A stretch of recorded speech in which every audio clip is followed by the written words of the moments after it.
today we discuss lecture number 7. Okay, lecture number 7 is about vector representation of Coulomb's law.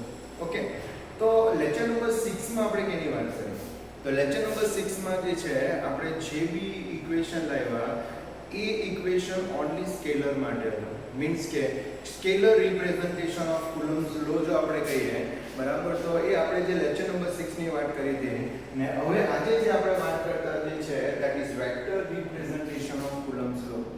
Vector representation it means we know the value as well as the direction. So value તો જોઈએ પણ સાથે સાથે આપણને એમાં direction પણ find out કરવાનું રહેશે. ઓકે, આપણને ખબર છે કે કુલમ્સ લો માં આપણે એવું કહી શકીએ કે the force acting between two stationary point charges is directly proportional to the product of the charges and inversely proportional to the square of distance between them. So f proportional to q1 q2 upon r square. Okay, so vector representation માટે હવે આપણે એક Cartesian coordinate system લેશું. Cartesian coordinate સિસ્ટમમાં આપણે two charges લઈએ q1 and q2 having a position vector r1 and r2. having a position vector શું છે r1 and r2. હવે અહીંયા પોસિબિલિટી શું છે તો q1 q2 પર ફોર્સ એપ્લાય કરી શકે ને q2 q1 પર ફોર્સ એપ્લાય કરી શકે. સો the force apply on q2 due to q1 that we call as a f21. So this is our f21 direction. Okay, f21 direction means the force acting on 2 due to 1. And another thing also we can say the force acting on q1 due to q2 that we call as a r21, and the force direction f12 okay is in this direction. So force apply on q1 due to q2, okay, the direction must be okay this side because repulsion occur q1 and q2. What we can say q1 and q2 that is greater than 0 એટલે આપણે કહી શકીએ light charges માં repulsion થાય એટલે q1 q2 ને જો force apply કરશે તો ડાયરેક્શન આ બાજુ આવશે, પર q2 q1 ને એપ્લાય કરે તો ફોર્સ ની ડાયરેક્શન આ બાજુ આવશે. ઓકે, સો આ રીતે તમારો ફોર્સ નો થશે એક્ટિંગ થશે. હવે according to the Coulomb's law what we can say for apply બરાબર force apply on q2 due to q1, force apply on q2 due to q1, so the force direction come this side. Okay, r21 also come in this side. Okay, what we can write in a vector in a vector form vector f21 equal to kq1 q2 upon r21 square. ને બીજું ધ્યાન રાખજો vector હોય તો એની સાથે તમારે unit vector write down કરવા પડે. So in a vector form we have to write a unit vector that is r21, and r21 is the unit vector in the direction of force f21. So f21 ની ડાયરેક્શનમાં તમારો unit vector જે છે એ તમારો r21 છે. તમને r21 છે તો r21 exactly આપણે ફાઇન્ડ આઉટ કરવું હોય તો શું કરવાનું? તો ફાઇન્ડ આઉટ કરવા માટે તમને ટ્રાયેંગલ મેથડ તમને ખબર હોવી જોઈએ. વેક્ટર ફોર્મમાં તમને ટ્રાયેંગલ મેથડ ખબર હોવી જોઈએ. વન વેક્ટર જે છે એની હેડ સાથે સેકન્ડ વેક્ટરનો ટેલ અટેચ થાય તો ફર્સ્ટ વેક્ટરની ટેલ અને સેકન્ડ વેક્ટરનો હેડ ને જો તમે જોઈન કરો તો એ તમને રિઝલ્ટન્ટ વેક્ટર આપે. જે મેં બોલતો છું એ જરા સમજજો. આ ફર્સ્ટ વેક્ટરની હેડ સાથે સેકન્ડ વેક્ટરની ટેલ અટેચ થાય તો ફર્સ્ટ વેક્ટરની ટેલ ને સેકન્ડ વેક્ટરનો હેડ એ જે જોઈન થશે એ તમારો રિઝલ્ટન્ટ વેક્ટર હશે. તો આમાં તમારો રિઝલ્ટન્ટ વેક્ટર r2 થશે.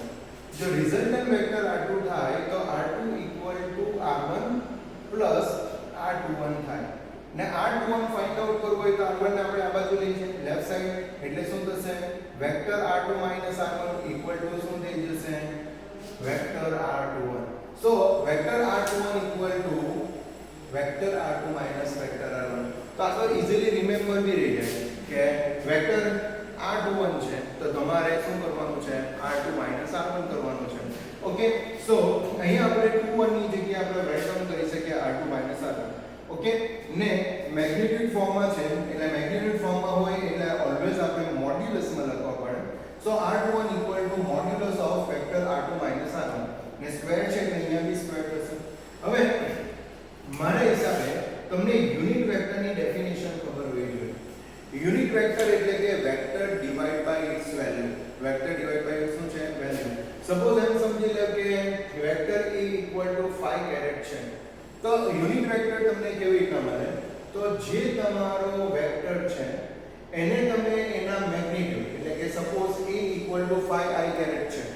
તો આપણા પાસે વેક્ટરની વેલ્યુ કેટલી છે? 5i caret. ને એમાં મેગ્નીટ્યુડ કેટલું છે? 5. તો ડિવાઇડ બાય 5 કરીએ તો 5 5 કેન્સલ આઉટ થશે તો શું મળશે? i કેરેટ મળે. તો યુનિટ વેક્ટર ક્યારે મળે ખબર? વેક્ટરને એના મેગ્નીટ્યુડ થ્રુ શું કરીએ? ડિવાઇડેડ કરીએ તો યુનિટ વેક્ટર મળે.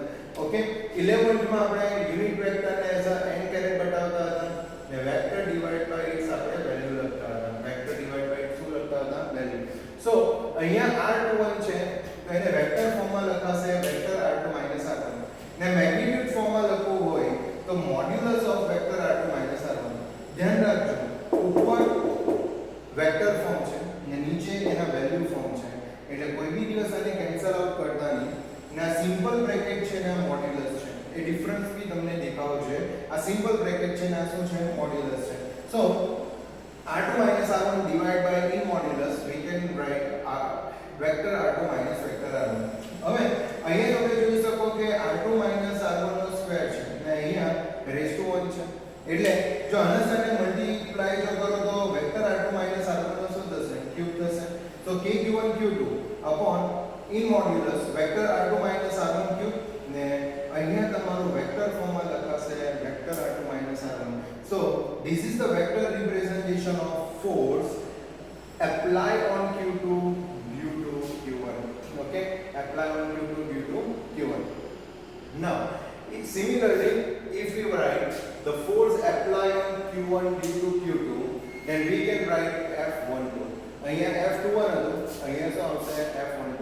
Force applied on 1 due to 2. Okay, so what we write? Vector f12. Vector f12 equal to we can say kq1 q2. હવે જે રીતે અહીંયા 21 હતું અહીંયા 21 હતું તો અહીંયા 2 1 નો ક્યુબ થયો તો અહીંયા 1 2 છે તો અહીંયા વેક્ટર r1 વેક્ટર r2 નો ક્યુબ થશે. અહીંયા વેક્ટર ફોર્મમાં r2 r1 છે તો અહીંયા વેક્ટર ફોર્મમાં શું આવશે? r1 r2 આવશે. સો જે રીતે f21 આવે તે રીતે તમને f21 બી મળી શકે. હવે f12 ને f21 ની કમ્પેરીઝન કરીએ તો kq1 q2 તમને બંનેમાં દેખાય છે.